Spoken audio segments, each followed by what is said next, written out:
예, 우리 창세기 22장 가서 같이 보겠습니다. 창세기 22장.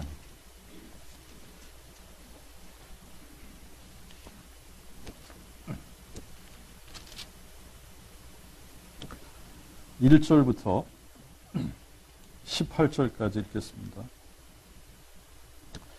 이 일 후에 하나님이 아브라함을 시험하시려고 그를 불러 아브라함아 하시니 그가 대답하되 제가 여기 있나이다 하니 하나님께서 이르시되 이제 내 아들 내 사랑하는 독자 이삭을 데리고 모리아 땅으로 가서 내가 네게 지시하는 한 산에 올라가 거기서 그를 태움제로 드리라 하시니라.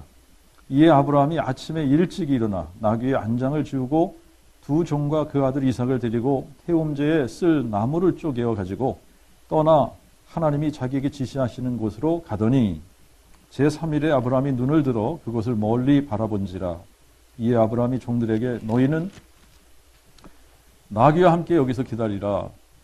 나는 아이와 함께 저기 가서 경배하고 너에게 돌아오리라 하고 아브라함이 태움제 나무를 취하여 그 아들 이삭에게 지우고 자기는 불과 칼을 손에 들고 두 사람이 함께 가더니 이삭이 그 붙인 아브라함을 불러 내 아버지여 하니 그가 내 아들아 내가 여기 있노라 하매 이삭이 묻되 보소서 불과 나무는 있거니와 태움제에 쓸 어린 양은 어디에 있나이까?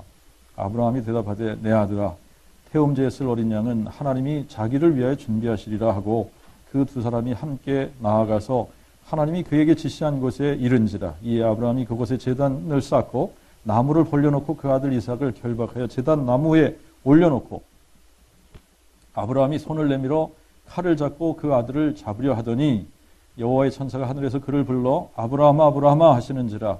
이에 아브라함이 대답하여 제가 여기 있나이다 하니 그가 이르시되 그 아이에게 내 손을 대지 말라. 아무 일도 그에게 하지 말라. 내가 네 아들 네 독자라도 내게 아끼지 아니하였으니 내가 이제야 네가 하나님을 경외하는 줄을 아노라 하시니라. 아브라함이 눈을 들어 살펴본즉 보라 한 숫양이 뒤에 있는데 풀이 수풀에 걸렸는지라. 이에 아브라함이 가서 그 수양을 가져다가 아들을 대신하여 태움제로 드렸더라. 아브라함이 그곳 이름을 여호와 이레라 하였으니 오늘까지 사람들이 여호와의 산에서 친히 보이시리라 하더라. 이에 여호와의 천사가 하늘로부터 두 번째 아브라함을 불러 이르시되 내가 나를 두고 여호와의 확증으로 맹세하노니 네가 이같이 행하여 네 아들을 내 독자를 아끼지 않았은즉 내가 네게 복을 주어 복에 복을 주고 또 내 씨로 크게 번성하여 하늘의 별과 같고 바닷가의 모래와 같게 하리니 네 씨가 그 대적들의 문을 차지하리라. 또 네 씨로 말미암아 땅의 만민이 복을 받으리니 이는 네가 나의 말을 준행하였음이니라 하시니라.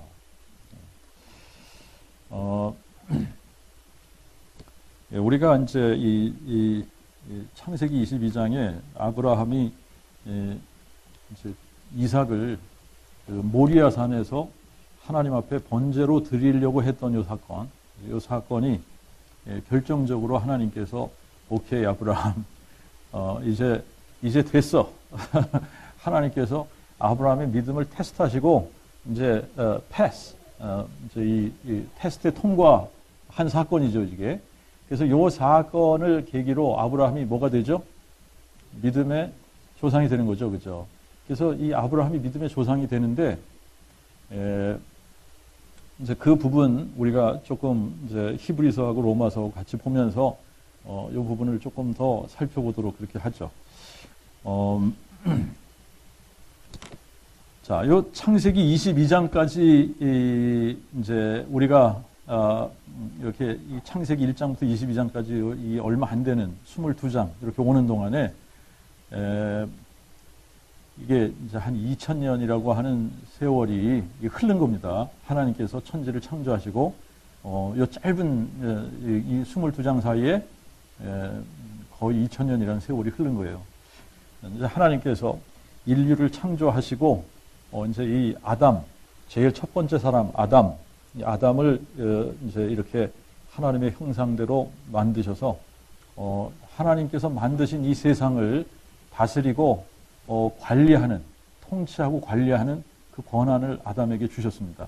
그런데 지금 이 아담이 이렇게 이 자기에게 부여진 이 통치권을 이제 이 마귀에게 이제 요 창세기 3장에 가서 보면 이렇게 넘겨준단 말입니다. 그래서 이 세상 공중 권세 잡은 자, 세상의 임금이 이제 누가 되느냐면 그때부터 이 마귀가 세상의 임금이 되죠, 그죠? 자, 그런데 우리가 이제 그 창세기를 이렇게 쭉 읽으면서 이렇게 언제 태어나고 몇 살까지 살고 이런 것들을 쭉 이렇게 계산을 해보면 어떻게 되냐면, 아담부터 노아까지가 10세대예요. 10세대. 10제너레이션입니다. 그런데 이 아담부터 노아가, 이제 태어나기까지가 거의 대략 1000년 정도가 돼요. 1000년. 그리고 이제 노아가 500세에 이제 이 셈과 함과 야벳을 낳았다. 그리고 노아가 600세 되던 해에 이제 홍수가 터집니다. 그래서 이제 대략 계산을 하면 어떻게 되냐면 하나님께서 인류를 창조하시고 이제 1600년 만에 이제 이 홍수로 세상을 완전히 다 심판하시죠, 그렇죠? 그런데 지금 이제 이 generation, 이 10 generation, 이제 10 generation인데 이제 뭐 다른 세대로 따지면 이게 훨씬 더 많죠. 이게 1600년 오는 동안에 뭐 20세대가 넘을 수도 있고 그래요. 그런데 지금 이제 아담의 계보를 따라서 지금 여호와의 이름을 부르는 이제 하나님의 아들들이라고 부르는 요 계보를 따라서 이렇게 쭉 가다 보면은 아담부터 노아까지가 10세대, 그리고 이제 하나님께서 노아의 홍수로 인류를 싹 그냥 심판하시고 노아의 식구들로부터 다시 시작을 합니다. 그래서 이 노아의 아들들, 야벳이 큰 형이고, 이제 셈, 함 이렇게 가는 것 같은데, 지금 요 셈부터 시작을 해서 아브라함이 올 때까지 셈부터 아브라함까지가 또 10세대예요. 10세대. 자, 그런데 이제 셈부터 아브라함까지는 대략 300년이 걸립니다. 300년. 이제 300년이 채 못 걸리는데 대략 300년이 걸려요. 그러니까 지금 이 10세대를 아담부터 노아까지 10세대를 내려오면서 너무나 세상이 악해져서 하나님께서 심판하지 않으면 안 될 정도가 됐단 말입니다. 그래서 홍수로 완전히 인류를 싹 심판하시고 새롭게 시작을 했는데, 셈부터 시작해서 아브라함이 등장하기까지 10세대가 오는 동안 300년 채 안 걸리는 그 기간 동안 온 세상이 다 우상숭배에 빠지게 된 겁니다. 자, 이제 이거를 우리가 어떻게 합니까? 이게 이제, 우리가 이제 창세기 4장을 가서 보면, 이제 4장 마지막 절에 뭐라고 기록을 하냐면, 4장, 이제 26절을 보십시오. 26절에 보면, 셋도 그 아들을 낳고 그 이름을 에노스라 하였으며, 그때의 사람들이 여호와의 이름을 부르기 시작하였더라 그랬죠. 그러니까 이 여호와 하나님이 언제부터 지금 하나님 자신을 사람들에게 알리시고, 그래서 이제 이 사람들이 여호와 하나님을 경배하기 시작을 했느냐면 사실 아담 때부터 그렇게 한 겁니다, 그렇죠? 그런데 이제 이 가인이 아벨을 죽이고 나서 하나님께서 아벨 대신 셋을 주셨다, 그렇게 기록하고 있거든요. 그리고 이제 셋이 에노스를 낳으면서 자손들이 퍼지기 시작할 때에 사람들이 여호와의 이름을 불렀더라. 그러니까 그때 사람들이 여호와 하나님을 경배했던 겁니다. 여호와 하나님을 경배했는데 이게 이렇게 제너레이션이 이렇게 계속 내려가면서 이 여호와의 이름을 부르는 사람들이 점점 어떻게 되는 거예요?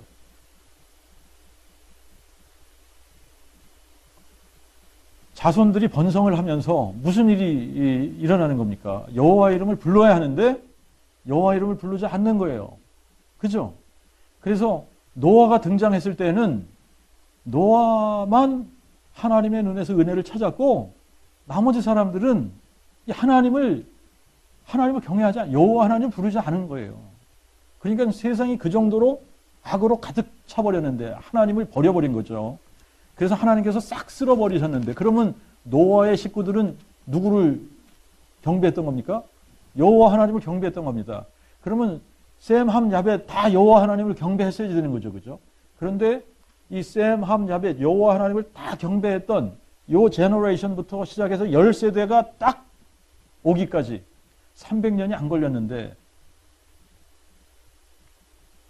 아브라함이 태어날 때는 이미 온 세상이 우상 숭배로 뒤덮였다는 얘기예요. 여호와 하나님을 부르는 사람이 없었더라라고 하는 겁니다. 데라가 여러분 아브라함의 아버지 이름이 데라죠. 데라가 이 강 건너편에서 뭐 하던 사람이에요? 우상을 만들어서 팔던 사람입니다. 여러분 이게 말이 안 되지 않습니까? 우상을 만들어 여호와의 이름을 불러야 하는 이 사람들이 우상을 만들어서 파는 이 지경까지 간 거예요. 자, 이제 세상이 이렇게 거짓 종교로 뒤덮여 버리고 이제 이 부분은 이제 여러분들이 이 니므랏 이 함에게 아들이 있는데 아들이 4명의 아들이 있었습니다. 쿠시, 구스가 있었고 미즈라임, 붓, 그다음에 가나안 이렇게 4명의 아들이 있었는데 이 쿠시, 구스라고 하는 이 아들이 지금의 이디오피아, 수단 요 종족 사람들입니다. 요 종족 사람들. 근데 이 지금 구스의 아들들 중에서 마지막 막내 아들이 니므랏이에요. 근데 이 니므롯 때에 이제 이 세상이 완전히 이 바벨탑을 쌓고 바벨이라는 큰 도시를 형성하고 니므롯이 첫 번째 왕이 되고 이 세미라무스라고 하는 아내를 얻으면서 이제 이 거짓 종교, 이 우상 숭배가 그때부터 시작이 된 겁니다. 자, 그런데 이렇게 데라의 라인까지 이렇게 딱 오게 되니까 데라가 뭐 하고 있어요? 여기서 여호와의 이름을 불러야 할 사람이 우상을 만들어서 파는 지경까지 온 겁니다. 그러니까 온 세상이 우상 숭배로 덮여버린 거예요. 그럴 때 하나님께서 누구를 부르신 거예요? 갈대아 우르에서 아브라함에게 나타나신 겁니다.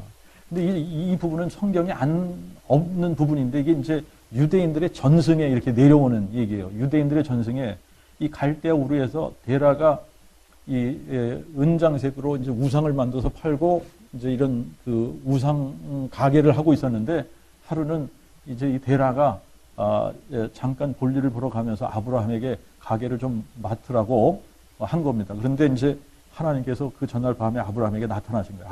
아브라함. 그러면서 내가 전능한 하나님이야. 내가 여호와 하나님이야. 너는 날 믿어야 돼. 그러면서 이제 아브라함을 부른 겁니다.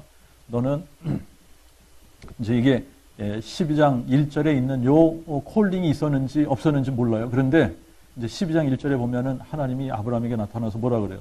너는 내 본토 친척 아비 집을 떠나 내가 너에게 지시할 땅으로 가거라. 그러잖아요. 그죠? 자, 그런데 이제 전능자 하나님이 나타나신 겁니다. 아브라함에게. 그래서 이제 이 아브라함이 자기 아버지가 잠시 자리를 비운 사이에 그 아버지가 만들어 놓은 그 우상들을 이렇게 보니까 한쪽 코너에 큰 우상이 있는데 그 우상이 서서 이렇게 하고 있는데 이 오른쪽 손에 도끼가 있더라는 거예요. 그래서 그 도끼를 살짝 뽑아가지고 거기 있는 우상을 다 쪼개버리고 그 도끼를 그 우상 오른손에 있는 그 자리에다 딱 갖다 껴놓고 자기 아버지가 올 때까지 기다렸는데 데라가 딱 와서 보고서는 아브라함 이게 도대체 어떻게 된 거야? 그럴 때 아브라함이 저기 저 도끼 들고 있는 저 우상이 다 이렇게 해놨다고. 그러니까 데라가 야 정신 나갔어 너? 야 이 우상은 말도 못하고 움직이도 못하고 생명이 없는 거야. 그러면서 막 이제 핀잔을 줄 때에 아버지 그 말이 맞습니다. 우상은 숨도 못 쉬고 말도 못하고 생명이 없지 않습니까? 어젯밤 전능하신 하나님 여호와 하나님이 나에게 나타나서 내 본토 친척 아비 집을 떠나 내가 너에게 지시할 땅으로 가라고 했습니다. 그랬더니 데라가 어떻게 했어요? 식구들을 싹 데리고 갈대아 우르를 떠난 겁니다. 그래서 갈대아 우르를 떠나서 쭉 가다가 어디에 정착을 해요? 하란에 와서 정착을 하게 된 거예요. 더 가야지 되는데 가나안까지 들어와야지 되는데 이제 이 하란에 머물면서 여기에 정착을 하다가 데라가 죽고 나서야 비로소 아브라함이 어떻게 돼요? 이 하란을 떠나서 어디로 옵니까? 가나안까지 들어오는 거예요. 가나안까지.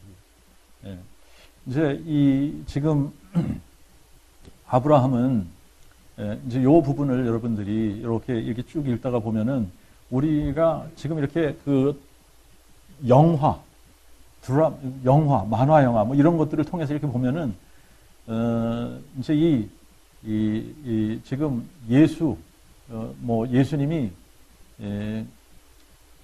흑인으로 묘사된 적은 한 번도 없고, 그죠? 동양인으로 묘사된 적도 한 번도 없고, 전부 예수님을 묘사할 때 다 뭘로 묘사하죠? 백인으로 묘사합니다. 그죠? 백인으로 묘사해요. 근데 우리가 이렇게 성경을 따라서 이렇게 쭉 가면 예수님이 누구의 아들에서 이렇게 등장을 하냐면 셈족입니다. 셈의 라인에서 등장을 해요. 그죠? 근데 이제 우리가 알듯이 요 함의 사람들은 전부 그 아프리카나 가나안 그쪽 팔레스타인 그쪽에 정착을 한 사람들입니다. 그래서 이 사람들은 거의 대부분 색깔이 어때요? 검었죠. 그죠? 근데 이제 이 야벳, 야벳의 사람들은 이제 해안가를 중심으로 정착하는 유럽 사람들이란 말입니다. 이 사람들은 색깔이 어때요? 하얗죠. 그죠? 하얗단 말입니다. 자, 이제 이 셈족을 보면, 이 셈족은 우리 색깔이에요, 우리 색깔. 그러니까 여러분, 예수님이 백인입니까? 아니면 근데 한 번도 우리 색깔로 묘사가 안 되잖아요. 그죠? 예? 그게 무슨 얘기예요? 지금 이 미디어를 이 백인들이 다 잡고 있으니까 자기들처럼 이렇게 묘사를 해서 다 이렇게 하니까 사람들이 그거 보고 이게 이제 각인이 되니까 예수님 생각할 때 항상 우리가 백인으로 예수님을 생각한단 말입니다. 그죠? 근데 그게 아니에요. 자, 이제 여러분 보세요.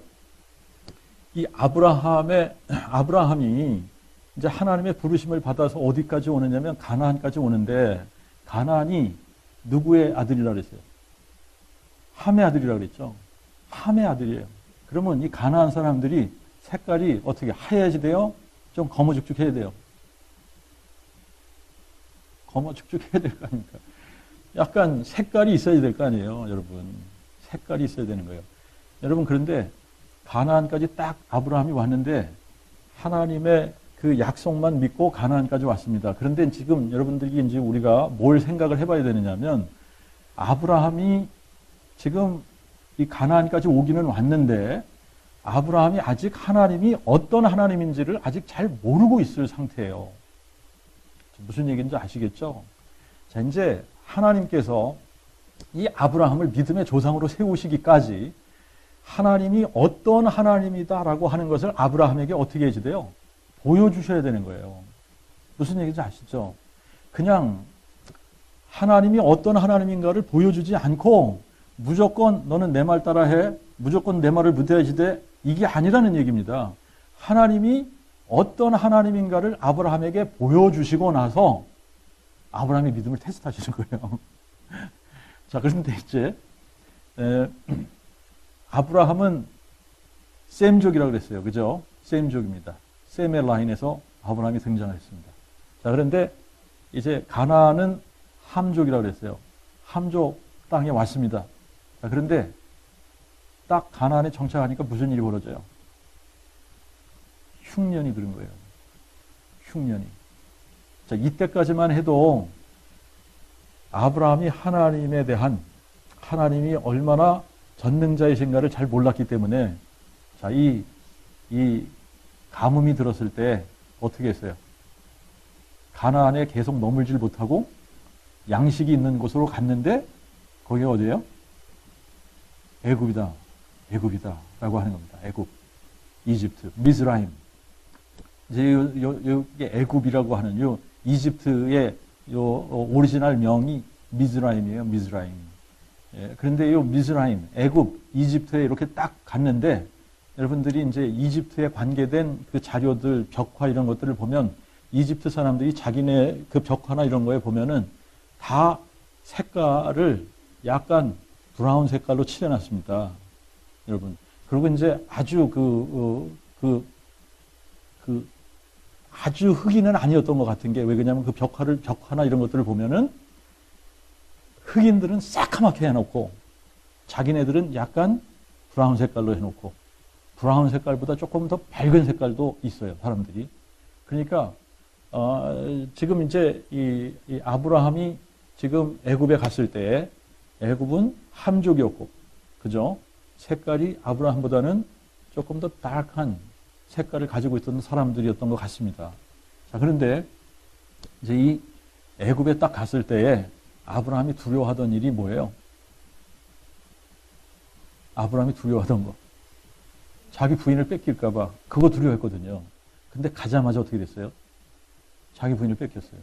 그러니까 이거는 남자로서는 치명적으로, 이건 완전히 자존심 상하, 이거보다 더 자존심 상할 일이 어디 있겠습니까? 그죠? 자기 아내를 뺏겼는데, 응? 그런데 하나님은 요 사건, 그러니까 우리가 살면서 일어나는 그 사건들을 통해서 하나님은 하나님 자신을 우리에게 보여주시는 겁니다. 그런데 이제 아브라함에게 특별히 지금 하나님이 어떤 하나님인가를 요 사건을 통해서 보여주신 거예요.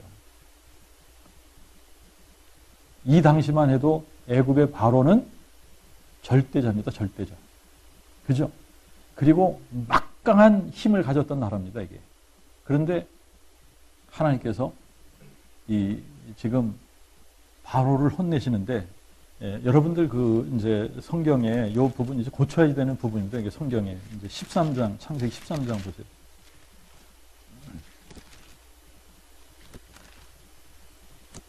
19절을 보세요. 19절.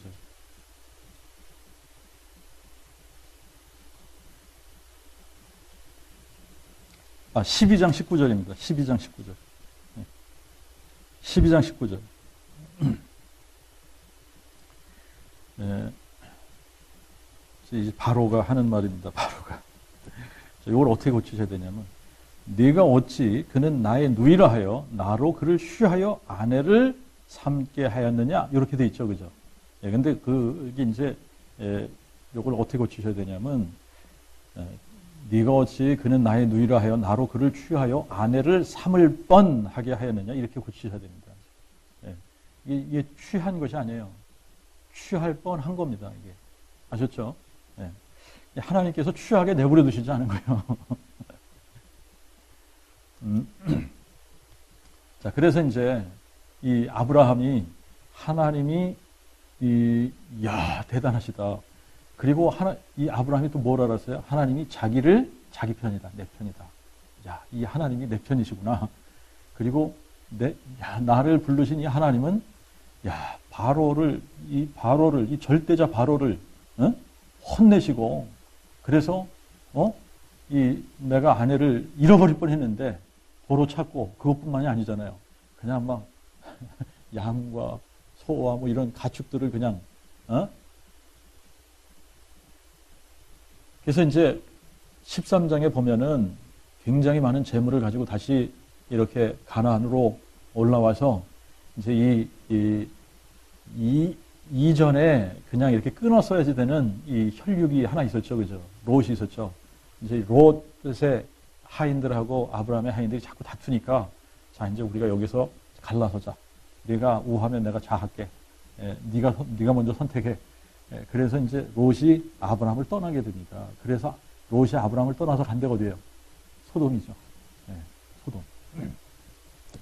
자, 이렇게 롯이 아브라함을 딱 떠나고 나니까 하나님이 다시 아브라함에게 나타나신 거예요. 그러면서 또 무슨 약속을 하십니까? 야, 동서남북을 살펴봐. 네가 밟는 땅, 이거를 다 너와 네 자손에게 줄게. 이 약속을 하셨단 말입니다. 자, 이제 아브라함이 어느 정도 하나님을 신뢰하는 이 신뢰도가 어느 정도인가, 이게 이제 14장에 가서 보면 나오는데, 이 14장에서는 무슨 사건이 벌어져요? 이 엘람 왕 그돌라오멜이 네 나라의 연합군을 이끌고 지금 소돔과 고모라를 쳐들어오지 않습니까? 이 소돔과 고모라와 또 세 나라가 합해서 이 그돌라오멜을 섬겼었는데, 배반을 하니까 이제 이 소돔과 고모라를 이제 정복하기 위해서 쳐들어와서 이거를 다 뺏어가지고 갔는데, 여기서 이제 이 도망쳐온 사람이 이제 아브라함에게 와서 당신 조카 롯도 지금 다 끌려서 그돌라오멜한테 끌려갔다. 뭐 이러니까 여러분, 이게 이제 여기서 아브라함이 이제 어떠한 담력이 어느 정도 커졌는지가 이제 보여지는데, 이게 무슨 사건이 벌어집니까? 318명을 데리고 네 나라 연합군을 치러 가지 않습니까? 그죠? 그래서 이 네 나라 연합군을 치고 잃어버렸던 것을 다 찾아서 온단 말입니다. 자, 그럴 때 누가 나타났어요? 멜기세덱. 그죠? 예. 멜기세덱이 뭘 가지고 나타났어요? 빵과 포도주. 여러분, 이 떡과 포도주, 빵과 포도주, 이거 언제, 이게 기억나세요? 이게 언제 쓰는지? 예? 예. 이게 예표들이에요, 예표들. 이 멜기세덱, 예, 평강의 왕이지 않습니까? 예루살렘의 왕. 응? 자, 그런데 지금 이제 이 아브라함에게 하나님께서 또 이제 나타나시는데, 이게 15장에 나타나시는 거예요. 15장에 나타나셔서 아브라함을 불러냅니다. 아브라함 나와봐. 아브라함이 나오니까, 야, 하늘을 우러러봐라. 이 하늘의 별들을 셀 수 있나 봐봐. 여러분, 하늘의 별들 셀 수 없잖아요. 그죠? 그러니까 하나님께서 이 하늘의 별들이 이렇게 무수히 많은 것처럼 내 자손들도 많게 해줄게. 그렇게 약속을 했단 말입니다. 근데 아브라함에게 문제는 뭐예요? 자손이 없다는 게 문제지 않습니까? 그래서 이제 이 16장에 보니까 아브라함이 무슨 착각을 하냐, 사라가 무슨 착각을 하냐, 이게 나는 애를 못 낳으니까 아마 하나님이 이 하가를 여종으로 주신 게 이 여종을 통해서 이제 애를 낳으라고 그렇게 주셨나 보다. 그래서 이제 이 16장에서 이 하가를 통해서 이스마엘이 나오는 거 아닙니까? 그죠? 이 이스마엘이 16장에서 등장을 하고 나서 17장에 하나님이 아브라함이 99세 돼서 다시 아브라함을 찾아오시면서 나는 엘샤다. 나는 모든 것을 충족해 하는 전능자야. 그러면서 이제 아브라함을, 야, 아브라함, 네가 왜 그랬니? 은연중에 이 말씀을 하시는 겁니다. 그죠? 왜 나를 추러스 못했냐? 그러면서 이제 이 17장에서 이제 아주 중요한 사건들이 많이 등장을 하는데, 하나가 뭐냐면 하나님께서 아브라함에게 더 이상 너는 아브라함이라고 하지 말고 너 이름을 내가 바꿔줄게. 아브라함, 존경받는 아버지에서 너를 아브라함이라는 이름으로 바꾸자. 응? 이제 사람들이 너를 아브라함이라고 부를 거야. 너는 이제부터 더 이상 아브라함이 아니라 아브라함이 되는 거야. 이 아브라함은 열국의 아비, 많은 민족의 아비라는 뜻입니다. 그러니까 이스마엘은 이미 떠났고, 이스마엘은 이미 하나님께서 이제 이스마엘을 통해서는 너의 자손이라고 부를 것이 아니야. 이거 이미 이제 얘기를 해주시는 겁니다. 이게 사라를 통해서 나오는 아들이 돼야 그 아들을 통해서 이제 내 자손이라고 부를 거야. 그러니까 요것도 있잖아요. 이게 아랍 사람들이 이거를 읽으면 이게 참 하나님을 믿는다는 게 쉽지 않을 수도 있겠어요. 그렇죠? 하나님이 이스마엘 버리셨다 이렇게 그런데 뭐 하나님이 이스라엘 완전히 버린 게 아니라 그도 내가 많은 민족을 이루게 할게 뭐 이렇게 하신단 말이죠. 그런데 약속의 자손은 네가 사라를 통해서 낳게 될 이삭이라고 이름을 할 그 아들을 통해서 내가 너로 많은 민족의 아비가 되게 할 거야. 이거거든요. 이 약속이란 말입니다. 그러니까 아브라함이라는 이름에서 아브라함이라고 이름도 고쳐주셨죠. 그 다음에 사레에서 사레를 더 이상 사레라고 하지 말고 사라라고 해라. 그리고 사라도 이름을 고쳐주셨죠. 그리고 이제 아들을 낳을 건데 그 아들의 이름을 이삭이라고 그래라. 이삭이라는 이름까지 지어주셨죠. 자, 이 정도 되니까 어떻게 되겠어요? 그리고 이제 하나님께서 더 나아가서 여기서 뭘 하셨냐면, 오케이, 이게 내가 너에게 주는 약속이다. 그리고 너하고 나하고 이 약속을 맺었다라고 하는 증거를 우리가 오늘 이 몸에다가 표시를 해놓자. 그러면서 이제 아브라함에게 뭐라고 하냐면 이제 할례를 행하라는 거예요. 할례. 이 할례가 너희들하고 나 사이에서 이 약속의 증표다. 이게 증표. 너희 몸에 이 증표를 하고 살아라. 자, 그게 이제 17장에 나오는 겁니다. 그리고 이제 18장, 19장, 20장, 21장 이렇게 보시면은 이제 여러 가지 사건들이 등장을 합니다. 그죠? 이스마엘도 이제 쫓겨나가고 이제 이삭만 이제 하나님께서 아브라함의 어떤 그 가족 속에 이삭만 남게 하시고 22장까지 오게 되면 하나님께서 이게 참 우리가 읽었던 본문입니다. 22장에 와서 보면은 하나님이 아브라함을 시험하신다는 거예요. 아브라함을 시험하시려고 이렇게 표현을 합니다. 아브라함을 시험하시려고 하는데 아브라함이 뭘 시험하시려고 한다는 얘기냐면 아브라함의 믿음을 시험하시려고 한다는 얘기입니다. 아브라함이 뭘 시험하시려고? 믿음을 시험하시려고.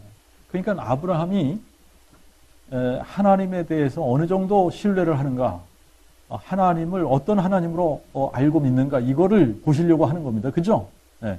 그래서 이제 시험을 하시는데 뭐라 그러냐면 내 아들, 내 사랑하는 독자 이삭을 데리고 모리아 땅으로 가서 내가 네게 지시하는 한 산에 올라가 거기서 그를 태움제로 드리라 그럽니다. 여러분, 자, 이게 울티밋한 테스트죠. 하나님께서 아브라함에게 자, 너 사랑하는 독자 이삭, 그 이삭을 데리고 내가 너에게 지시하는 땅 모리아 땅으로 가. 그래서 거기 한 산으로 올라가. 그래서 거기서 이 아이를 나에게 번제로 드려라 라고 하는 겁니다. 자, 이제 요게 무슨 이게 중요성이 있느냐면 이게 굉장히 중요한 본문입니다. 이게 굉장히 중요한 본문인데 무슨 중요성이 있느냐면 이런 중요성이 있는 거예요. 요 사건을 통해서 하나님께서 이제 요거는 아브라함만을 위한 테스트가 아니다라고 하는 겁니다. 이게 온 인류, 모든 민족을 하나님께서 테스트하는 방법이에요. 여기에. 네. 이삭을 바쳐라고 하는 겁니다. 이삭을 바쳐. 자, 이삭을 바쳐. 근데 이 이삭을 바치라고 했는데 하나님께서 아브라함에게 계속 약속한 약속이 뭐라 그랬어요? 이삭을 통해서 너로 열국의 아비가 되게 할게. 이거잖아요. 그잖아요. 그죠? 자, 이삭. 내가 너에게 약속을 하는데, 이제 이 12장 1절부터 3절을 보면 하나님께서 아브라함에게 하신 약속이 이제 세 가지 약속이에요. 크게 보면 세 가지 약속입니다. 하나는 내가 너의 이름을 창대케 해줄게. 이름을 아주 크게 해준다라고 하는 겁니다. 그 다음에 너로 큰 민족을 이루게 할게. 그 다음에 세 번째는 땅의 모든 족속이 너를 인하여 복을 받게 할 거다. 요겁니다, 이게. 요약하면 이 세 가지 약속을 주신 거예요. 너의 이름을 창대케 해주고, 너로 큰 민족을 이루고, 그 다음에 땅의 모든 족속이 너로 인하여 복을 받게 할 거다. 이거거든요. 그런데 큰 민족을 이루려면 자식이 있어야 되는데 자손이 없잖아요. 근데 하나님께서 하가를 통해서 이스마엘을 이렇게 해서 또 주실래나 그랬더니 그게 아니라는 거예요. 그게 아니라 사라를 통해서 나올 이삭, 이 이삭을 통해서 너로 큰 민족을 이루고 이삭을 통해서 땅의 모든 민족이 복을 받게 할 거다. 이러니까 이삭, 그러면 이삭은 꼭 있어야 되는 아들 아닙니까? 그런데 그 아들을 번제로 바쳐. 그러니까 여러분, 이게 이제 아브라함이 정말 하나님을 믿었다면 퀘스천이 있어야 돼요, 없어야 돼요? 야, 나한테 이 이삭을 통해서 큰 민족을 이룬다고 하셨고, 이삭을 통해서 땅의 모든 민족이 복을 받게 하신다고 하셨는데, 이삭을 번제로 바치라고? 그러면 이삭을 번제로 바치면, 아니, 하나님의 약속이 어떻게 이루어지노? 말이 안 되네. 마음에 하나님의 약속을 믿지 못했다 그러면 어떤 질문들이 계속 꼬리를 물고 가야 됩니까?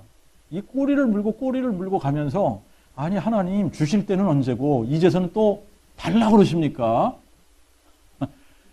충분히 아브라함이 하나님을 향해서 뭐 할 수 있죠? 그런데 정말 마음에 내가 이삭을 바치면 하나님이 이삭을 죽은 자 가운데서 다시 살리시겠구나. 그래야지 하나님이 약속을 이루시지. 이삭을 통해서 하신다고 그랬으니까. 오케이. 이게 마음의 중심으로 믿어졌으면 어떻게 해야 돼요? 이런 퀘스천이 없는 거예요. 이런 퀘스천이 없는 겁니다. 그냥 가서 드리는 겁니다. 그잖아요. 그죠? 그래서 요거를 히브리서에서 이렇게 기록하고 있어요. 11장 가서 보세요. 히브리서 11장.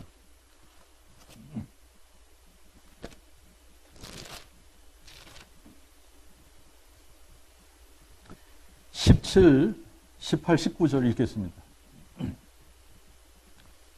아브라함은 시험을 받을 때에 믿음으로 이삭을 드렸고 그가 약속으로 받은 자 곧 자기 독자를 드렸으며 그에 대하여는 네 자손이라 칭할 자는 이삭으로 말미암으리라 하셨으므로 아브라함은 하나님이 이삭을 능히 죽은 자 가운데서 살리실 줄 생각하였으니 예컨대 그를 죽은 자 가운데서 도로 받았느니라. 아멘. 이거예요. 그러니까 자 이제 우리가 우리가 이 구원받는 믿음에 대해서 생각할 때 우리가 이제 착각하는 게 뭐냐면 아브라함은 믿음의 조상이잖아요. 그러니까 이삭을 바쳤지. 우리는 믿음의 조상이 안 됐잖아요. 그러니까 그 믿음을 어떻게 따라갑니까? 아브라함의 믿음을 어떻게 따라가? 아브라함은 믿음의 조상이니까 그렇게 한 거고 우리는 거기 따라가려면 아직 멀었죠. 그러니까 어떻게 우리가 이삭을 바치는 자리까지 갑니까? 이런 생각을 한단 말입니다. 그런데 하나님이 아브라함을 믿음의 조상으로 세웠다는 얘기는 그런 의미가 아니라 아브라함을 의로 여김을 받는 샘플이 뭔지를 아브라함의 믿음을 통해서 우리에게 보여준 거예요. 그래서 요 아브라함이 믿은 요 믿음대로 너희들도 믿어야 아브라함이 의롭다라고 칭함을 받은 것처럼 너희들도 의롭다 칭함을 받는 거다. 이 얘기를 해주시고 싶은 겁니다. 여기에 로마서 4장에 있는 거예요. 로마서 4장.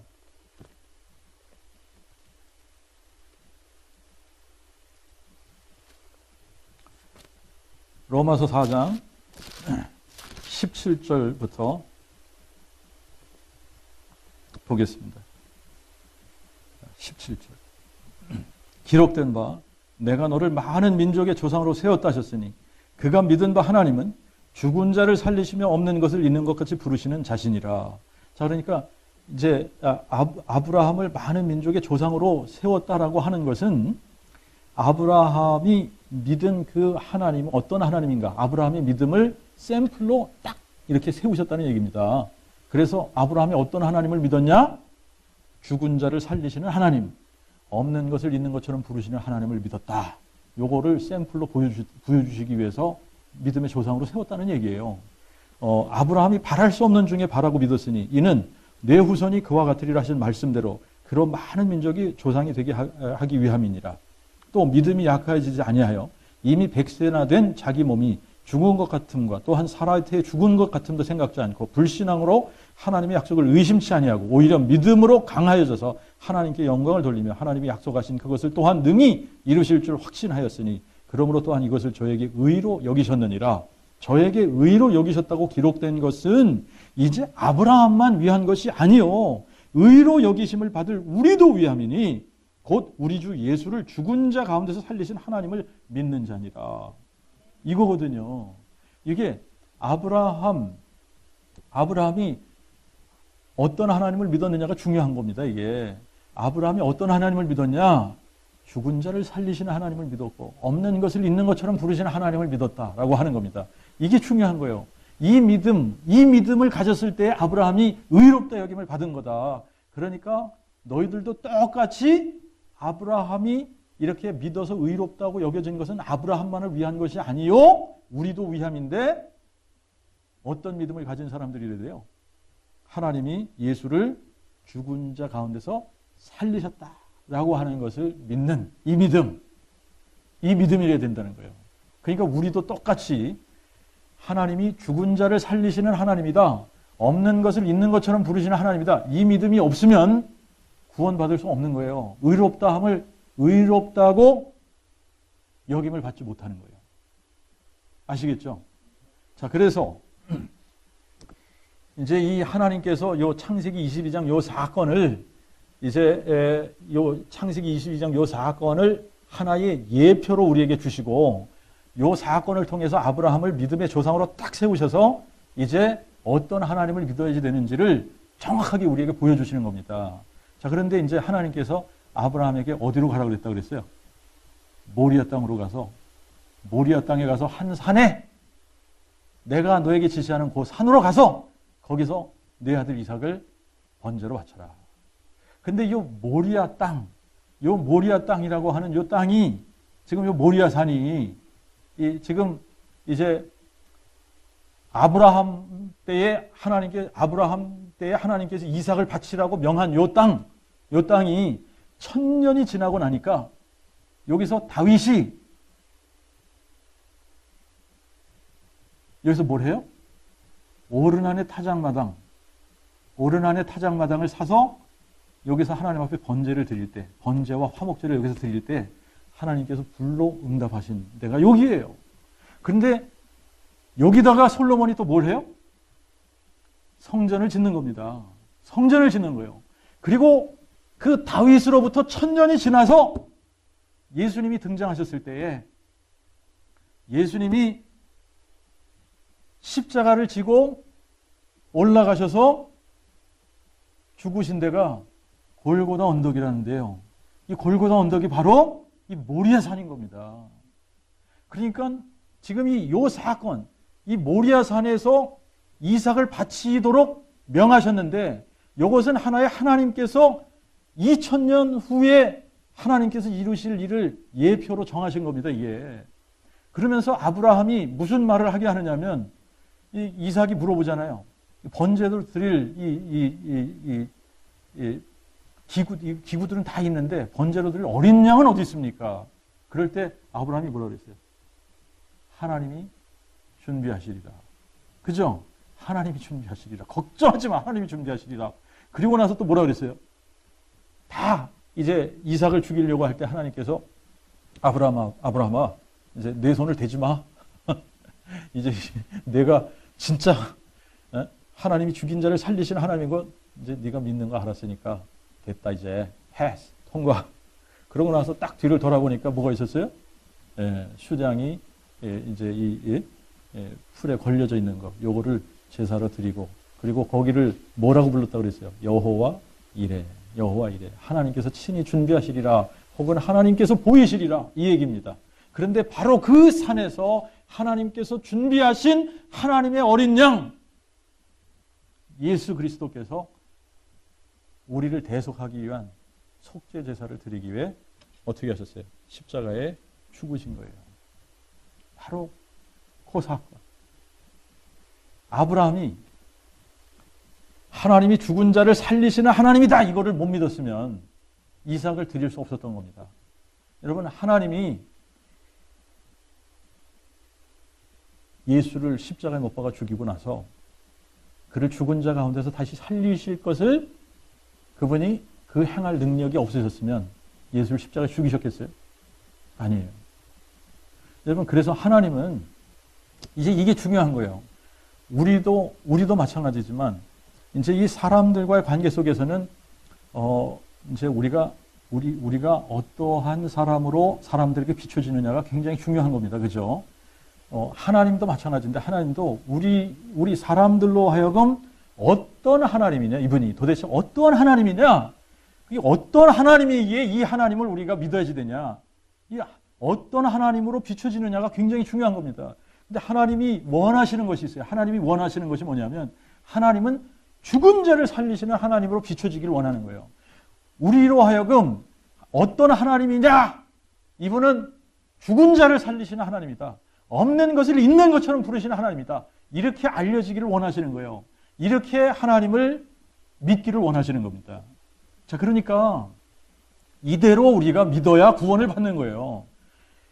그래서 이 의롭게 되는 샘플로 딱 불러서 세운 분이 아브라함이라는 거고, 이 아브라함이 이삭을 딱 바치는 이 사건을 하나의 샘플로, 예표로 만들어서 하나님께서 어떻게 하셨어요? 이삭을 바치려고 했던 그 자리에 자기의 아들 예수 그리스도를 십자가에 못 박아 죽이신 후에 3일 만에 죽은 자 가운데서 살리신 거예요. 그래서 모든 사람으로 하여금 하나님이 죽은 자를 살리시는 하나님, 이게 그냥 하나님이 아니라 죽은 자를 살리시는 하나님이라고 믿기를 원하시는 겁니다.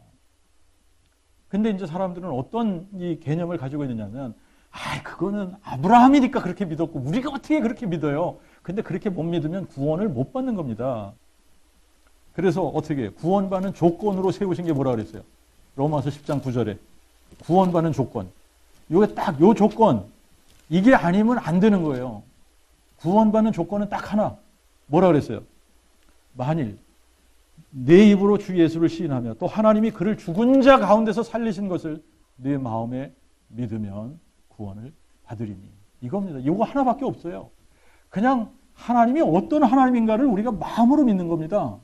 여러분, 이삭을 죽은 번제로 하나님 앞에 바쳐버리면은 하나님께서 그 죽은 이삭을 다시 살려내실 거다. 이 믿음이 마음으로 믿어지지 않았다 그러면 여러분 번제로 바칠 방법이 없어요. 그런데 마음으로 믿어졌기 때문에 어떻게 한 거예요? 번제로 드린 겁니다. 자, 그러니까 지금 이게 너무나 정확하게 하나님은 이 부분을 우리에게 이제 구원받는 믿음의 조건으로 내세우신 거예요. 구원받는 믿음의 조건 뭐예요? 죽은 자를 살리시는 하나님인 것을 믿으라라고 하는 겁니다.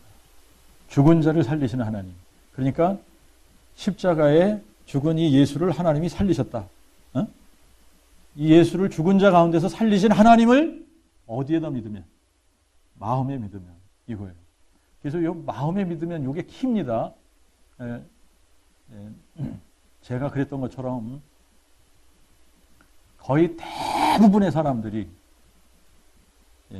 뭘 착각한다고요? 머리로 하는 거를 마음으로 믿는다고 착각하는 거예요. 여러분, 그런데 머리로 아는 거하고 마음으로 믿는 것은 여러분 천지 차이입니다. 천지 차이.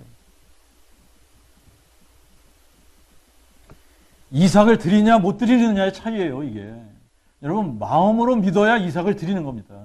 근데 거의 대부분의 사람들은 마음으로 믿지 않아요. 그럼 어떻게 해요? 입으로만 주여 주여 하는 겁니다. 입으로만 주여 주여요. 입으로만 주여 주여 하는데 언제 결정적으로 이게 알게 되냐? 하나님께서 이삭 바쳐봐! 라고 했을 때 여러분 마음으로 믿지 못하면 이삭을 바칠 수 있다 없다? 없다요.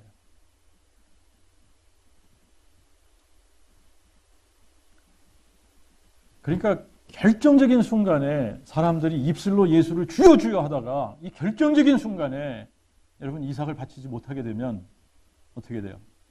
시험에 패스를 못하는 거예요. 통과를 못하는 겁니다. 그러면 뭐가 되는 겁니까?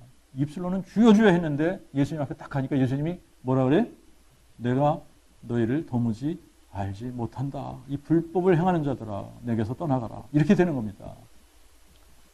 여러분, 그래서 우리가 질문해 봐야지 되는 게 뭐예요? 구원받는 조건은 딱 하나밖에 없는데 이게 너무나 단순하고 쉽게 하셨는데 여러분 마음으로 믿는 거예요. 마음으로. 마음으로 하나님이 죽은 자를 살리시는 하나님이구나. 없는 것을 있는 것처럼 부르시는 하나님이시구나. 이분이 정말 전능자 하나님이시구나. 모든 것을 충족하게 채워주시는 하나님이시구나. 이분에게는 부족함이 없는 분이구나. 이게 마음으로 믿어져야 되는 겁니다. 여러분, 죽은 자를 살리시는 하나님 앞에 두려움이 말이 돼야 안 돼요. 정말 이 죽은 자를 살리시는 하나님이다. 이걸 마음에 믿으면 여러분 우리가 두려움이 있을 수 있다 없다? 없다. 여러분 이분이 없는 것을 있는 것처럼 부르시는 하나님이에요. 그러면 우리가 생활에 이런 것들로 염려, 근심, 걱정하게 돼요? 안 해요? 안 해요. 이게 마음으로 믿냐? 마음으로 믿지 못하냐? 이게 하늘과 땅의 차이. 우리가 이 땅에서 천국을 누리면서 사냐? 천국을 누리면서 살지 못하냐? 이 차이입니다.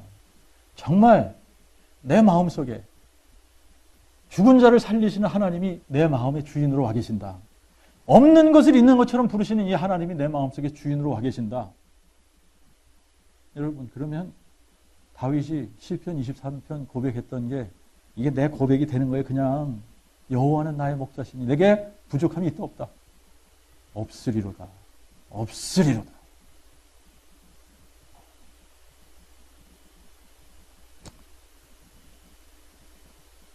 이 질문을 여러분들이 이제 해보셔야 됩니다. 하나님이 아브라함을 믿음의 조상으로 딱 세우시면서 아브라함과 동일한 믿음이 아니면 여러분 구원이 있다 없다? 없습니다. 여러분 아브라함과 동일한 믿음이 되라고 아브라함을 믿음의 조상으로 세우신 겁니다. 그래서 아브라함이 믿었던 하나님, 죽은 자를 살리시는 하나님, 없는 것을 있는 것처럼 부르시는 하나님, 그 하나님을 믿지 못하면, 그런 믿음을 갖지 못하면 우리는 입으로만 주여 주여 하는 자예요. 입으로만 하나님을 아버지라고 하는 자예요. 정말 그 하나님이 어떤 하나님인지를 내가 알고 마음 중심에서 그 하나님을 나의 아버지라고 고백한다면 여러분 그거는 입술로만 하나님을 아버지라고 부르는 거하고 이거는 완전히 틀린 겁니다. 예수를 죽은 자 가운데서 살리시는 하나님, 죽은 자를 살리시는 하나님, 그 하나님을 정말 내가 내 마음속에 주인으로 모셨다면 여러분 나는 새 사람이 되는 거예요. 본질이 바뀌어지는 거예요. 삶의 목적이 완전히 달라지는 겁니다. 내가 뭘 위해서 사는지가 너무나 분명해지는 겁니다. 자, 그래서 내가 믿는 하나님은 어떤 하나님인가? 여러분 질문하셔야 됩니다. 나는 아브라함과 동일한 믿음을 가진 사람인가? 나는 정말 내 마음에 죽은 자를 살리시는 하나님을 믿는 건가? 아니면 내가 아직까지 머리로 아는 것을 마음으로 믿는다고 착각하는 건가? 여러분 이것을 정말 솔직하게 질문해 보시고 그리고 이 부분에 여러분이 정말 이게 이제 구분이 안 된다. 그러면 아직 마음에 이 믿는 게 아니다라고 하는 겁니다. 그리고 정말 이게 마음에 믿어지지 않았으면 여러분 이 중심으로 정말 회개해야 돼요. 중심으로 회개하고 예수님을 나의 주, 나의 하나님이라고 고백하는 저와 여러분 되시기를 주님의 이름으로 축원합니다.